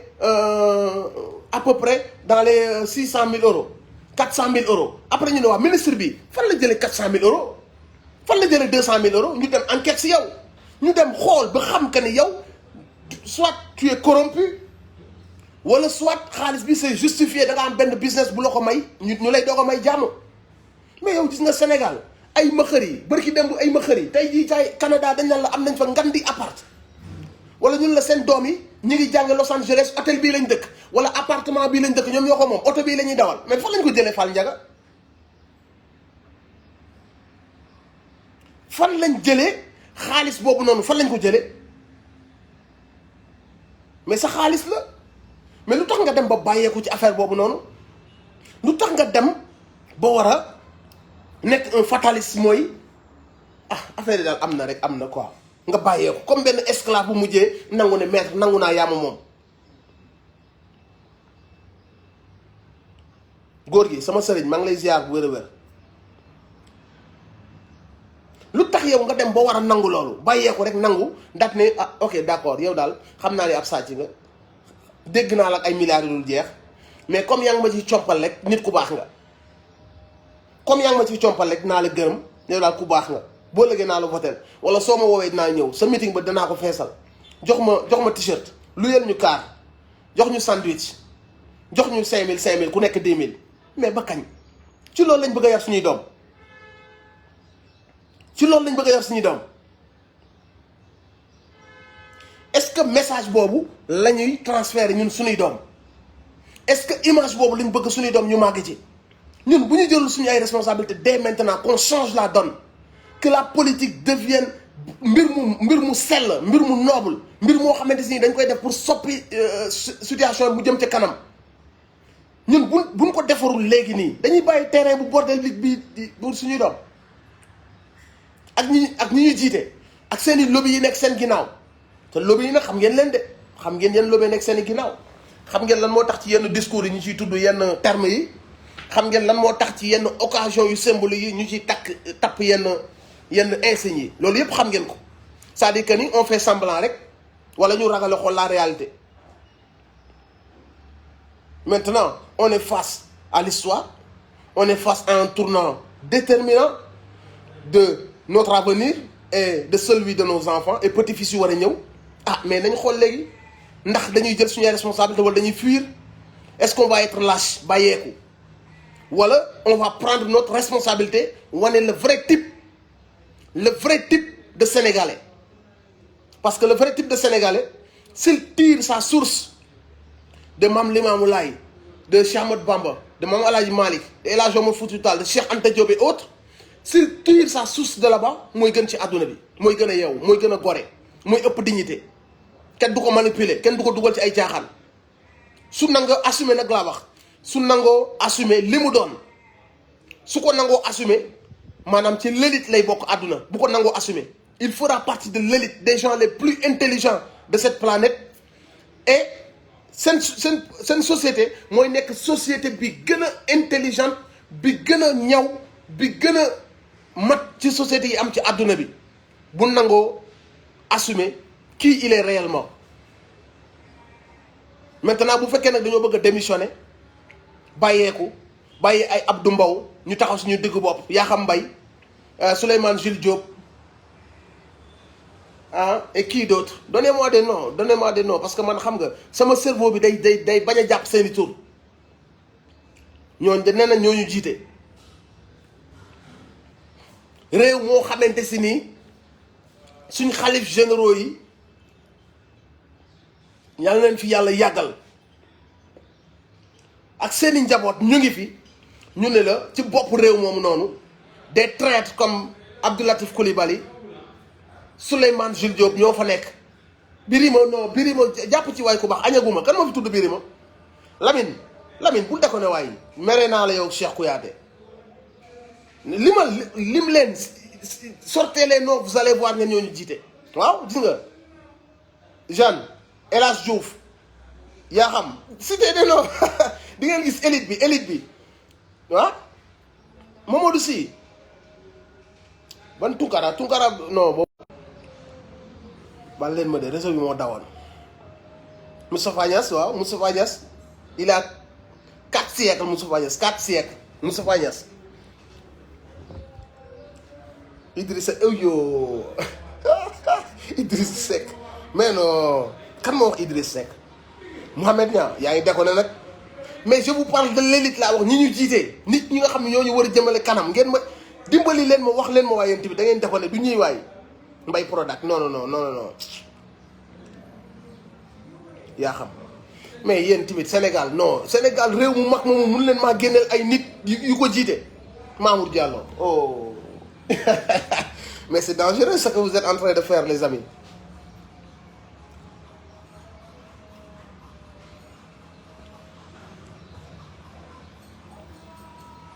Mamour Diallo waaw mais élite bi laa la ñuy laaj élite bi ji moo nee na mbaamu xoox bi Aïssata Tall Sall mooy ki doon wax ay terroriste lañ à la télé waaye nag Aïssata Tall Sall nee na quelle déception kii bett na ma waaye ban bett waaw yow Aïssata Moustapha Diop élite bi ngeen may wax fii doon ni de Omar Sarr moom dem na waaw dem na ci ñoom Ibrahima Sène PIT nee na Ousmane Sonko ay lobby LGBT ak pétrolier ñoo koy jàppale Macron déet élite bu wax mortale de non kii laa wax élite bi capitaine Dieye moom je parlerai même pas de lui pour te dire la vérité lay sàqami te dara nekkul ci gémmiñ ji mun ngaa toog déglu ko 2 heures de temps doo dégg dara ay terme la ñuy génneel ak di ñu jaay dira muus ñu ko gën a muus kese fi nekk capitaine Touré lañ wax ñun Cheikh Omar Anne waaw loolu élite bi de depuis boobu maa ngi toog di xaar ngeen limal ma élite bi Cheikh Seck moo nekk Cheikh Seck moo nekk assemblée nationale la moo jiite woon kii commission parlementaire bi kan moo Cheikh Seck góor gi yaa ngi defoon rek sama sëriñ am itam mbay nga jaay ndeysaan sama tata la mais dafa bokk ci camp boo xam ne baaxul xaaroon naa ko faneen je suis vraiment désolé mais ak ni ma ko xamee fi mu nekk du liggéeyam du camp parce que depuis boobu déggaguñ ko ci détournement déggaguñ ko ci sàcc alal déggaguñ ko ci dara mais bokk na ci camp bi nga xam ne ñooy yóbbu Sénégal muy daanu ndeysaan ci suñu noon yi la bokk xalaat TV ku ay jàmbaar dëgg ngi noonu waa léegi d'accord léegi yéen damaa bëgg yéen ñi may seetaan ngeen jox ma ci seen xalaat yéen ñan ñoo leen inspiré confiance ci réew mi en tant que ay dirigeants personnellement bon man personnellement je vais parler de wala kii Bassirou Gueye yow tamit bul d'accord léegi non pare nañ ci ñooñu léegi jox leen ma ay nom ñi leen di inspiré confiance nee na Mame Diarra Fam très bien man je dirais Ousmane Sonko déjà à la base, Barthélémy Diaz et Bassirou Faye Diomaye, tout ce qui est Pastef, ces gens, ces cadres-là, franchement, ils me font, je les fais confiance. Donnez-moi des noms. Mame Diarra Fam, je valide. Non, Diouf Sarr maire Yoff maire Yoff la. Capitaine Touré ku am valeur ngi noonu xam nga dañoo toll ci tournant boo xam ni nit ñi ngi sacrifier seen bopp pour seen patrie pour la vérité et loolu leçon la bu ñu war a jël leçon la bu ñu war a jël mooy toll nañ ci jamono joo xam ne nit ñi ngi jël seen responsabilité di sacrifier wu au nom de la vérité ñii di sacrifier wu waaw ngo waaw Abdourahmane Diouf Abdourahmane docteur Abdourahmane Diouf waaw ba tey waaw président Ousmane Sonko waaw Seydina Ousmane Moussa mi waaw Cheikh Oumar Diagne waaw c'est un homme de valeur Fofana dafa dem bokk ci camp boo xam ni baaxul camp bi mu bokk baaxul mais bon après moom personnellement camp bi mu bokk baaxul nañu waxante dëgg Khalifa Sall bien sûr Khalifa Sall gis nga élite bi bis buñ bàyyee seen kii mu daanu baara dolli waaw élite bi bis buñ bàyyee seen ego mu daanu ñoom ñu booloo ñu xool ki nga xam ni kooku la yàlla gën a dooleel ñoom ñëpp ñu ñëw dooleel ko Sénégal day am élite boo xam ne mosu koo am mais problème personnel yi bu ñu ko tegee fële ñu xool l'intérêt du Sénégal mooy am nañ benn classe politique boo xam ne dañoo war a ànd seen biir bis buñ bàyyee seen ego yi ñu xool ki ci gën a jekk pour jiite ñu jox ko mu jiite ñoom ñëpp ñu ànd ak moom bu bis baax la ñuy doog a am benn classe politique bu mat les femmes waaw Ousmane Sonko Barthélémy Diaz Bassirou Diomaye Faye El Malick Ndiaye Dame Mbodj bien vrai Guy Marius Sagna non man moom bàyyi leen ma ci Baye Fall yi man maa ngi ci Baye Fall yi ci Baye Fall laa bokk man Baye Fall yi rek da leen boole ci Baye Fall yi très bien limal nga ma ñu jara lim Bougane très bien il est là il fait partie de nous du combat am na lu bëri lu mën a apporter ci combat bi Bougane Gueye Dany Sonko Barthélémy Mame Diarra Fam Abdoul Mbaye Cheikh Bamba Dièye très bien Guy Marius Sagna xale c'est bien gis nga ñoom dañoo war a déglu gis nga bu ñu dégloo jeunesse bi dañuy xam que ne jeunesse bi est en train de se faire seen propre idée de ce que la politique ak un homme politique ñoom buñ muusoona dañuy bàyyi jeunesse bi ñu xool jeunesse bi lan mooy ay aspiration ak ay inspiration waaw ñu tudd Mata Demena nee na sama papa très bien sa papa njort nañ ni ku baax la Clédor Sène Mame Diarra Fam Guy Marius Sagna très bien Maïmouna Bousso Latifa Diop Mame Diarra Fam les femmes waaw bien sûr am nañ des femmes de valeur franchement te mooy li may wax rek nit ñi buñ muusoon dinañ commencé bàyyi jeunes yi xam ne jeunes yi ñi ngi commencé am seeni propre modèle de politicien te basé wuñ ko ci kii moo ñuy jox xaalis basé wuñ ko ci kii nangam sangam dañoo commencé xool valeurs yi compétences yi éthiques yi xam nga ak principe yi ñooñu di incarner ñu commencé def seen ay choix nañ bàyyi jeunes yi ñu def seen ay choix seen choix yi ñu daan def 70 ans delloo nañu ginnaaw bàyyi leen jeunes yi ñu am seeni choix ngeen jàppale leen gunge leen loolu la mag mu sage di jariñ ci réew mais comme Moustapha Niasse bëgg a def 9 ans nu mu tudd 9 siècles nga bëgg koo def ci nguur 9 siècles dafa ëpp yenn yi bu la ko yàlla may sax yow yaa naan ko bàyyil ma toog jaamu la li des sama àdduna ma jàppale sama sët yi mais nga toog naan s'il vous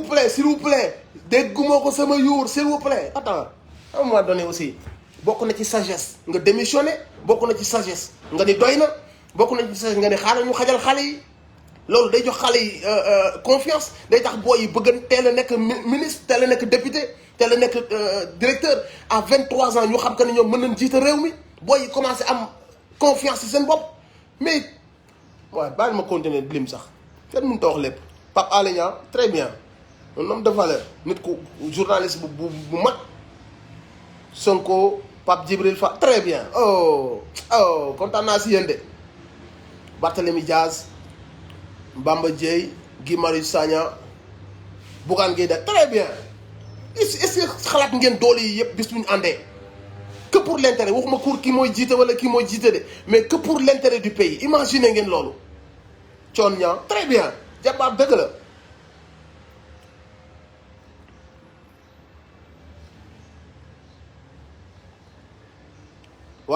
voilà Pape Gueye loolu mooy wax bi ñoom ñëpp ñu jiital l'intérêt du pays que l'intérêt du pays ki yàlla dogal ni kooku moo gën a populaire moo gën a mën a porter combat bi ñoom ñëpp ñëw ànd ak moom après xam nañ Sénégalais bu ñu leen gis ci premier ministre di leen gis ci assemblée nationale di leen gis ci yenn postes yi dina dal seen xel au moins ñu am benn classe politique bu ñu wóolu des hommes de valeur.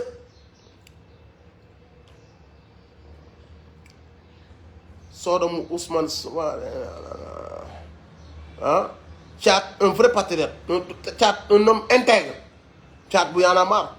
bien sûr Pape Djibril Fall bien sûr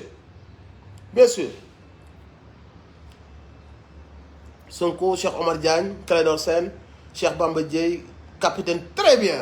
ku wax loolu Mame Diarra Bousso Ndiaye très bien ah non Mimi Touré bon Mimi Touré aussi bokkoon na ci kii mais au moins xam nga c'est une femme de valeur c'est une femme boo xam ne bi mu nekk premier ministre ak CREI bi gars yi amoon nañ ci moom confiance tu vois mais c'est une femme qui peut apporter comprendre nga parce que comme ni ñu koy waxee du problème mu personne problème mu système la toutes les gens yoo xam ni même bokkoon nañ ci régime yële mais yu am ay valeur am yenn xam-xam war nañ mën servir cause bi l'essentiel mooy cause bi mën a jëm ci kanam comprendre nga Aïda Mbodj très bien une femme de valeur Aïda Mbodj très bien ku wax loolu Jimo waaw Thierno Bocoum très bien Seck tu as parfaitement raison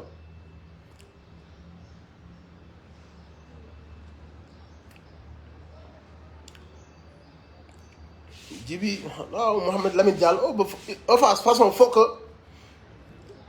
il faut que opposition bi yëpp ñu boole mais ñu jël égo yi teg ko fële égo yi fii ak jëluñu ko teg ko fële kii naan kii du ma jiite kii naan lu tax kii dama jiite kii naan man maa war a nekk si kanam loolu fii ak teggi wuñ ko nañ jàppale jeunesse bi nañ jàppale réew mi nañ ko def te jeunesse bi tax nañ ko def te réew mi tax mooy ñoom ñëpp ñu ànd def bloc juste pour l'intérêt général mooy pour une fois ñu am ay jeunes yoo xam se ni classe d'âge bi mi ngi nekk ci ay Barthélémy Diaz nekk ci ay Ousmane Sonko nekk ci ay ñi ngeen fi tudd nii Abdou Karim Gueye nitu valeur Abdou Karim Gueye tey jii bu ñu amoon ay Abdou Karim Gueye yu bëri duñu waxati dara Ahmed Aïdara Pape Alé Niang Karim Wade bien sûr Mahécor Diouf une femme très brave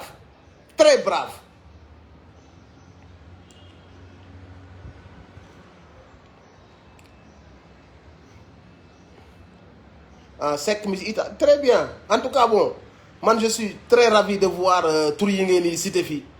parce que ñii ñëpp mais Almami kii wax Fou Malade kii di ko rey mais il a parfaitement raison parce que Fou Malade malgré ses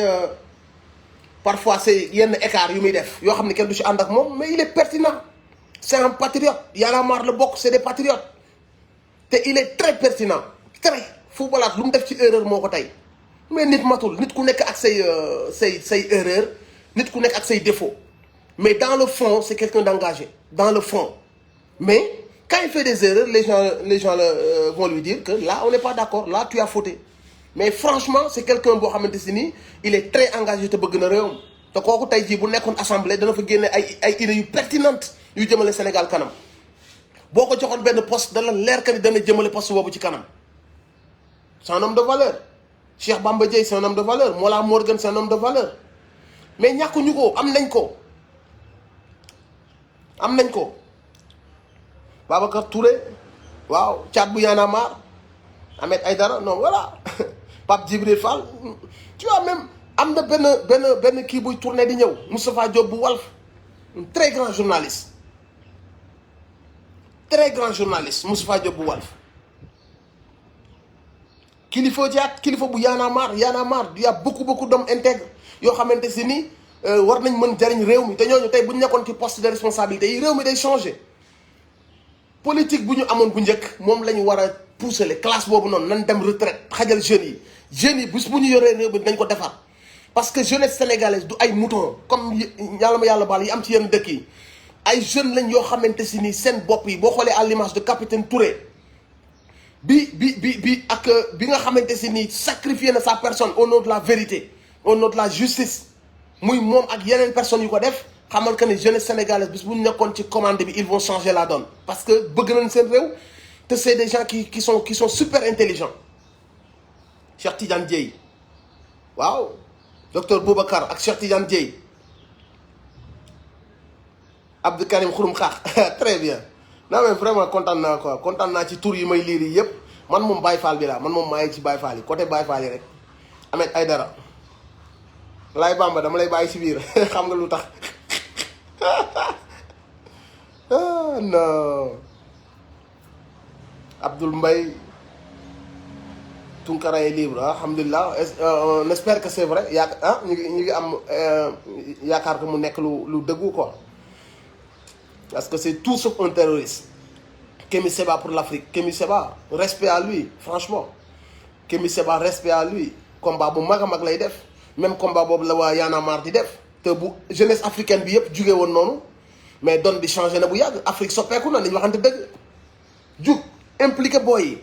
di leen dugal ci liste électorale yi di leen sensibiliser di leen wax bu leen jaay seen carte gëm leen seen réew bu leen nekk ay corrompu di leen doxale nii mais réew mu am loolu jeunesse am di am la imaginer bu Afrique yëpp amoon ay Y'en a marre Afrique yëpp am ay jeunes yuy jug di yee seen yeen moroomu jeunes yi di leen wax que ni su ngeen jugee ngeen jël seen ay décisions remplir seen ay devoirs citoyens mën ngeen changer la donne mais Afrique bu amoon ay jeunes yu mel noonu waxuma ay nervi de am na ñoo xam ne ñoom ay nervi la ñu am ay nervi yéen a ngi doog a gis si adduna bi réew mu affaire yi toll nii nga gis ministres yi ak président yi mais indi seen ay nervi ñu ànd ak alkaati yi yor ay non mais c'est un truc de dingue man même affaire boobu j'arrive toujours pas dugal ko sama biir cerveau que les nervis étaient à côté de la police et ils étaient armés. Il y a qu'au Sénégal que tu peux voir ça. Bon, pareil, le lendemain, on n'a pas arrêté les ministres, ils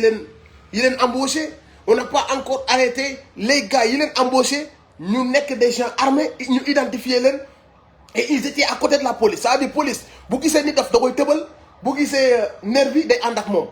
Mais c'est incroyable. C'est incroyable. Mais c'est de la dinguerie. Faut faire vos collègues, man, doivent me faire cas. Nafi Ngom Keïta, merci beaucoup, Pape Fall. Wax nga ma ku ma neex Thierno Alassane Sall Ousmane Tounkara Maman Aïda Mbodj une très grande dame très bien monsieur Girassi merci beaucoup merci beaucoup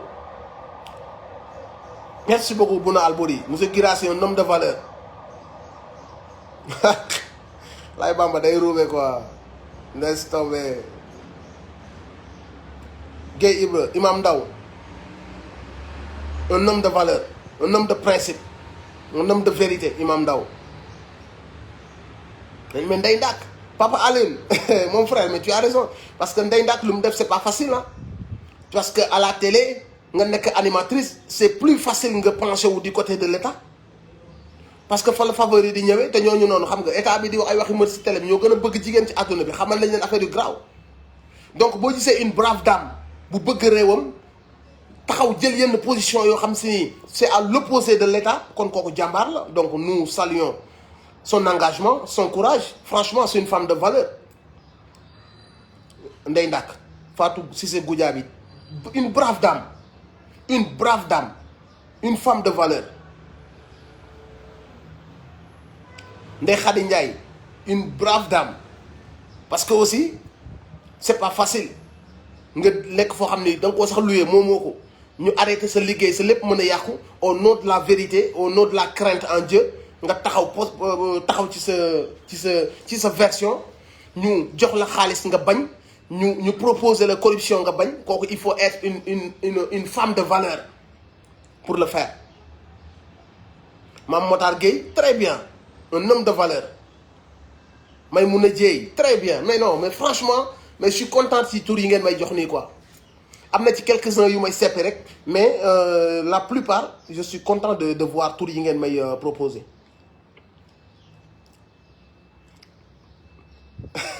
Juste Mamadou Seck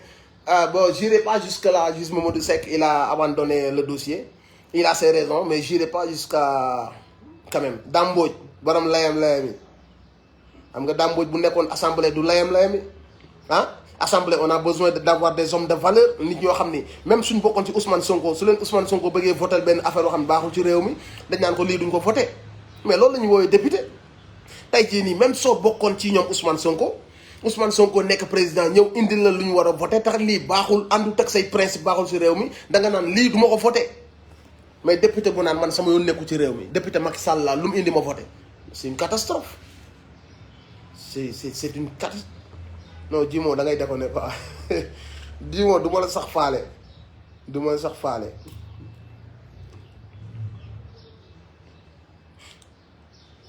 Nafi Ngom Keïta Déthié Fall très bien Déthié Fall c'est un homme de valeur, c'est un homme de principe. Déthié Fall c'est un homme de principe et ñu ngi koy saluer bu baax ñu ngi saluer son courage parce que il faut vraiment être un homme de principe pour doxalee ni mu doxalee. Guy Marius Sagna wax nga dëgg service Guy Marius Sagna tey bu nekkoon moo nekk ci santé domaine bu maîtriser di ngeen xam que ni donne bi dina changer bu baax a baax. Ndeye Ndack Déthié Fall Sophie Gueye wala Sophie Gueye tu veux dire Sophie Gueye? Si c'est Sophie Gueye aussi c'est une femme de valeur. Je sais pas si moom ngay wax mais moom aussi c'est une femme de valeur. Pape Djibril Fall moom il fait voilà l'unanimité on va dire yàlla rek quoi yàlla sax amu ko mais Pape Djibril Fall tout le monde valide. Déthié Fall aussi xam nga Imam Ndaw Déthié Fall non man moom maa ngi ci Baye Fall yi man bu ma kenn boolee man bàyyi la ma ci Baye Fall yi rek.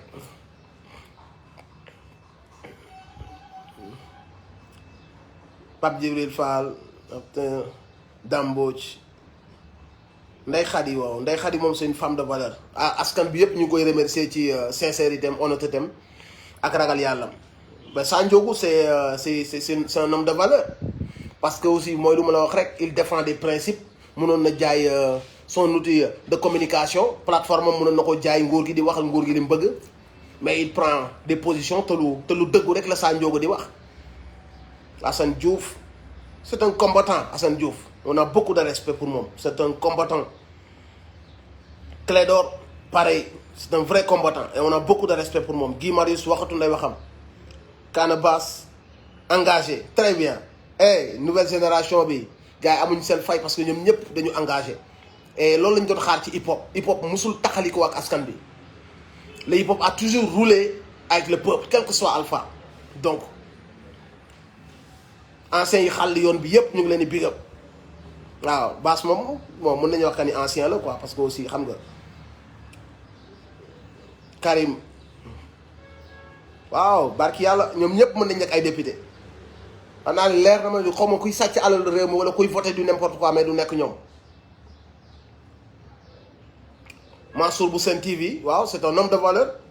c'est un homme de valeur non Thié nee na Mame Gor Diazaka c'est mon ami mais je lui en veux beaucoup d'avoir fait le sale boulot d'avoir essayé de salir un homme bien un homme bon un digne fils du Sénégal et l'avoir pris comme cible di ko bëgg a salir matin midi soir je lui en veux beaucoup même si c'est mon ami et que je le respecte j'ai eu beaucoup de mal à accepter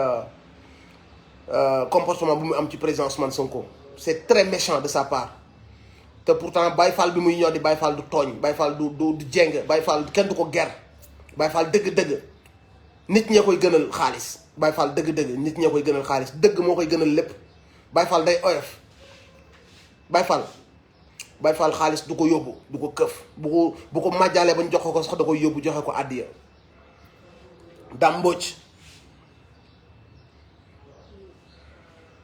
bon écoute franchement là y a eu beaucoup de noms qui sont sortis c'est la jeunesse qui parle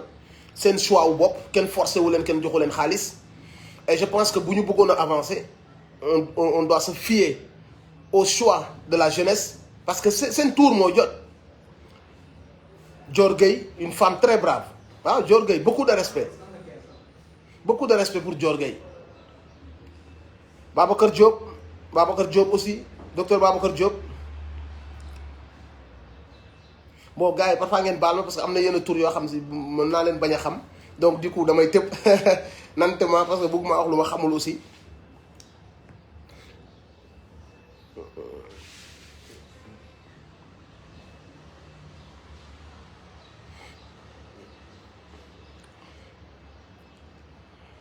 Vraiment content d'avoir Mass Seck, c'est un homme de valeur il est très engagé Mass Black Diamond bokk na ci li gën a tax ma respecté ko mooy c'est quelqu'un qui est profondément engagé pour son pays, pour la vérité surtout. Donc beaucoup de respect pour Mass Black Diamond, Mass Seck. waaw Dame Mbodj moom waaw moom Dame Mbodj moom Sophie Gueye ouais, une vraie femme de valeur. Nafi Ngom Keïta xam nga bon écoute je pense que ñàkkul ñu fàtte mais ce qui est bien mooy quand même am na benn lot xam nga Birame Souleye waaw non xam nga boo duggee Pastef moom da ngay far lim ñëpp waaw boo duggee foofu moom ah da ngay lim ñëpp ñoom Fadilou ñoom ñëpp ngay lim parce que El Malick ñëpp ngay lim non Pastef moom beneen affaire la sérieusement bu ñu amoon des politiciens comme ça des cadres des gens intelligents yoo xamante ni ils te font aimer la politique bu ñu amoon nit ñu mel noonu à la tête du pays à la tête de poste yëpp ñu teg leen fa muy député muy ay directeur muy ci côté santé bi nga am des gens comme ça billahi Sénégal day dépassé fii loolu moom kenn waxatu ko mais quand tu as des voleurs qui deviennent milliardaires du jour au lendemain non day compliqué bon écoute les gars pratiquement comme ni ñu ko waxee ñàkkul ne on a y a des noms yoo xamante si ni Oulimata député pur bon écoute moi je la connais pas trop mais bon j'imagine que soo ko cité c'est parce que sûrement elle doit être une femme de valeur donc j'irai voir ce qu'elle fait dinaa dem xool ko Issa Diène mon ami il est très engagé c'est un homme de valeur lui bon écoute je pense que cité nañ fi des nit yoo xamante si tey jii bu ñu leen amoon suñu instance de décision yi dina na jóge fii ñu nekk quoi non de yow Joe Biden dafa dégg sama message bi sama anglais mbawor yi la Joe Biden dégg xam na li ma ko wax Joe Biden waa CIA ñoo ko transféré sama anglais mbawor yi mu ne faute yi bëri na mais le gars il a l'air de dire la vérité xaaral ma libérer Ousmane Tounkara Xalaat TV ils font un travail énorme Thierno Bocoum beaucoup de respect bon je pense que ku lim ñi ñu fi tudd nii yëpp tu vas dire que ni waaw ñëpp artistes yëpp on va pas se mettre à lim di juum mais comme ni nga ko waxee Daara J Family PBS Dip Doundou Guiss Ngaaka Blindé mais tous les hip-hopeurs ku lim juum surtout la nouvelle génération li askan bi hip-hop daan jariñ askan bi ñoom taxawee nañ ko jariñu ko askan bi donc ñoom ñëpp ku lim da ngay juum mais on va dire tout le mouvement hip-hop même dans le mbalax aussi bi gars yi wax ji bëree ba nit ñi nekk doo mur mujj na ñëw fippu même le mbalax est devenu engagé on a vu Sidi Diop qui a fait un son et qui a plaidé pour le peuple c'est bon Kayz Fof waaw un homme de valeur aussi un combattant beaucoup de respect pour Kayz Fof aussi bon on peut pas citer tout le monde je pense que ku xool nit ci jeunes yi di wax di nga xam que ni jeunes yi ils se sont fait une idée de naka la politique war a mel ñan lañ bëgg ñu jiite leen Pape Assane Seck et tout ça gars yi cité nañ et je pense que si on se fie à ces choix là dinañ xam que ni jeunes yi am nañ ñoom seen perception de la politique déjà am nañ seen perception de ce que doit être un homme politique parce que nit yi ñu fi cité yépp à quelques centimètres près ñoom ñëpp ñoo nuroo ñoo bokk ay valeurs ñoo bokk yi ñuy defan léegi nag question de kii la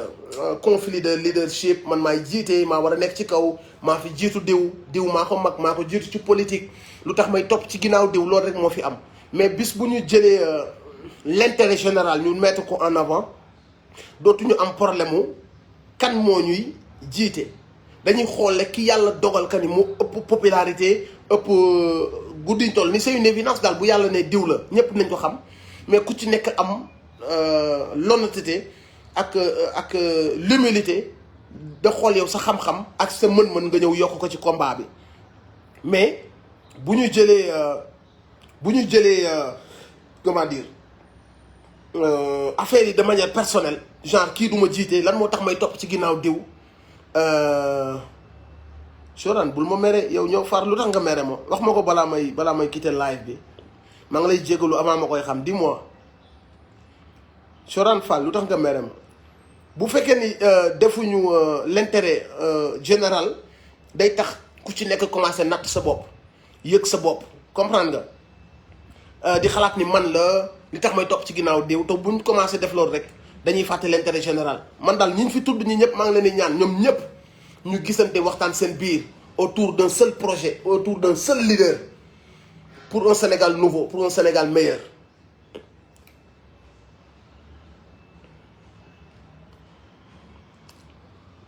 Voilà il faut ñu dépasser ay question de man la war a nekk li tax du nekk man li tax muy nekk keneen ñu jiital l'intérêt l'intérêt général ñu bàyyi les intérêts crypto personnels parce que Sénégal a besoin de ñi ngeen fi lim ñii ñëpp ku ci nekk am na lu mën a apporter ñi ngeen fi lim ñii ñëpp ku ci nekk am na lu mën a apporter.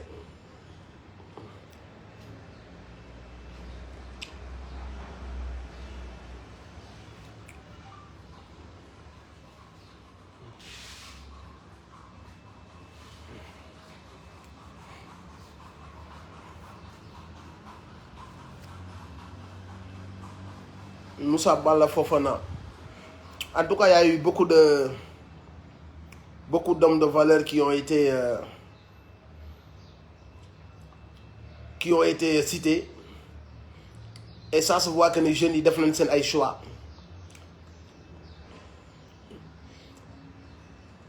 Te ñii lañ wóolu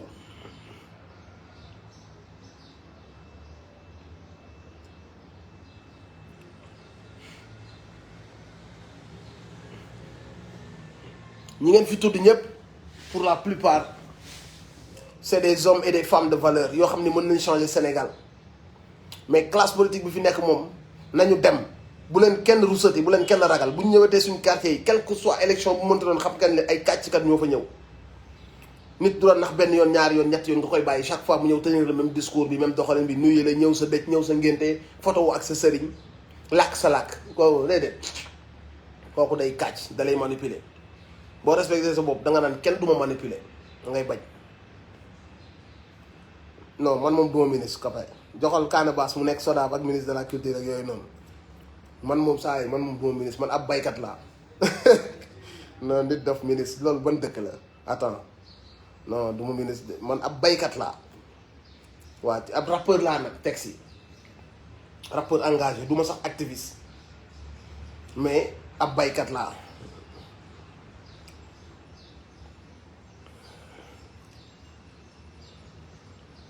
bonjour Ngagne Dem mon frère maa ngi lay nuyu di la ziar bu baax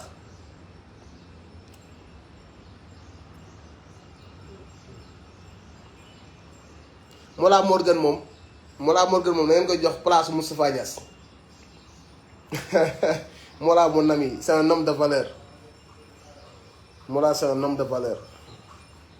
Mame Sène c'est une femme de valeur Mame Sène elle est très engagée pour le Sénégal Mame Sène Baba Ouzin Keita waaw ok ba tey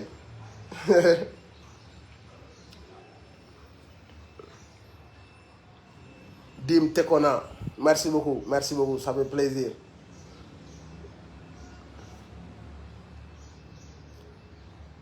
ministre de l'agriculture c'est que man maa dul wuyoo ministre sama jëmm ji moo dul wuyoo ministre du ma ministre man baykat laa waaw xoolal nañ jël gars yi nga xamante si di ils sont calmes ils ont toute leur sérénité ils sont droits ils ont toujours été droits ñu teg leen ci poste de responsabilité yi ñu gérer parce que ñàkkul Sénégal am na fi bëri na fi loolu sax Sénégal bëri na ay hommes et des femmes de valeur yu mën a gérer affaire yi quoi tu vois un gars comme moi su ngeen ma yóbboo assemblée dama fay mbéj kii nu mu tudd député te loolu day yàq liggéey bi man bàyyi na ma ci àll bi rek baykat laa waaw un non-lieu bah oui il va y avoir un non-lieu il a rien fait gars yi ñoo bëgg fenal rek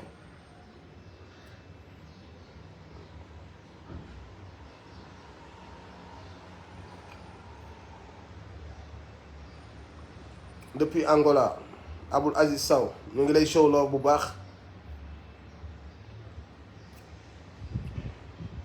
Almami depuis Lyon maa lay nuyu maa ngi nuyu sama mbokk étudiants yi nekk Lyon Sénégalais yi africains yi nekk foofu yëpp maa leen di show loolu ci Mohamed bu indi ay problème bu ma dugal biir assemblée jàpp ci rek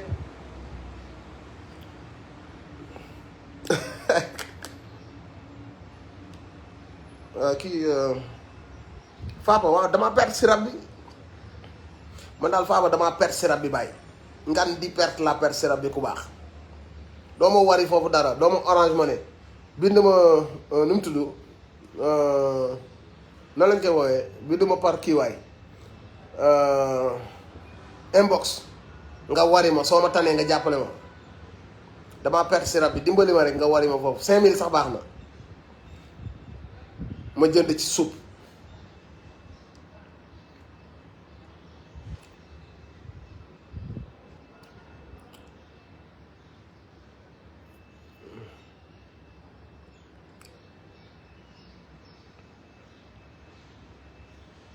je t'adore aussi Dieng Fissel moi aussi je t'adore jaajëf jaajëf béggee lu bari